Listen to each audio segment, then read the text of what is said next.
bah ça va t'intéresser, ma chérie. Ils ont un sens des priorités, les Suédois. Il y a un de leurs hommes politiques qui propose d'instaurer des pauses sexes au travail. Et les acteurs porno, ils feront quoi, eux, pendant leur pause? Eh bien, ils remplaceront les autres. Ils feront des réunions PowerPoint, ils déplaceront des cafés, ils feront les intéressants, ils se rhabilleront. Ils seront contents, 2 heures par jour, puis après, hop, comment voilà. Écoute, faut quand même dire aussi que dans cette présidentielle, il y a des rebondissements plutôt cocasses. J'y repense. La semaine dernière, Bayrou, il a quand même annoncé qu'il convoquerait la presse pour annoncer qu'il n'annonçait pas sa candidature, pourtant annoncée.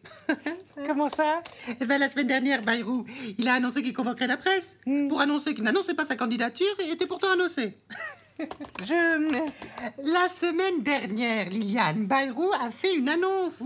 Oui, pour annoncer qu'il n'annonçait pas sa candidature, pourtant annoncée. Oui. Voilà, donc finalement, il a convoqué la presse, si tu veux, pour annoncer qu'il n'annonçait pas sa candidature, qui était pourtant annoncée, et il n'a même pas annoncé ça la veille, alors qu'il aurait pu l'annoncer. Je comprends pas, Catherine. Quand tu ne comprends pas, Liliane, annonce-le, parce que moi, je réexplique, et ça sert à rien. Mais du coup, tu vas voter Bayrou? Mais non, parce qu'il annonce qu'il n'annonce pas sa candidature, je me tue à te le dire. Oui, pourtant, il a été annoncé. Réécoute bien la phrase. Oui. Bayrou, la semaine dernière, a annoncé qu'il convoquerait la presse pour annoncer Once upon a time, on recently... Même en anglais, tu vois, j'ai un regard de vache, c'est pas la peine. Moi, je perds mon énergie et j'ai une espèce de poutre à côté qui fait semblant de m'écouter. C'est pas la peine.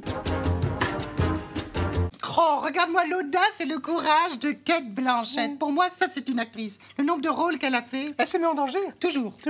Alors là, je pense que c'est un biopic sur le premier préservatif, un truc comme ça. D'accord. Alors, est-ce qu'elle joue le sperme ou la capote elle-même? J'arrive pas à me rendre compte. Il garde le mystère, c'est bien. Elle joue la neutralité, en tout cas. Elle joue toujours très minimaliste. Oui. De toute façon, pour une capote ou un sperme... Bon, voilà. Canal+ a perdu 416 000 abonnés l'année dernière. Ah, dis donc, ça fait un paquet, je m'attendais pas, oui. Ah, mais tu te rends compte surtout du nombre de gens qui vont arriver? Et pourquoi tu veux qu'à partir de là, des gens arrivent? Si tu appliques la formule mathématique 1 perdu, 10 de retrouvé, si on calcule, on va se retrouver avec 4 160 000 abonnés en plus. C'est beaucoup.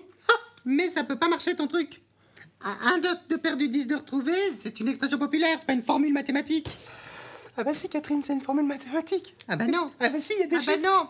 Quand je te dis 3 fois rien, Liliane, 3 fois rien, c'est que je veux dire, il n'y a pas grand-chose. Pas une formule. Ah bah si, c'est 3 fois beaucoup plus que rien. D'accord, donc 0 plus 0, ça fait combien, Liliane? 2 fois 0. D'accord. Et 1000 fois 0?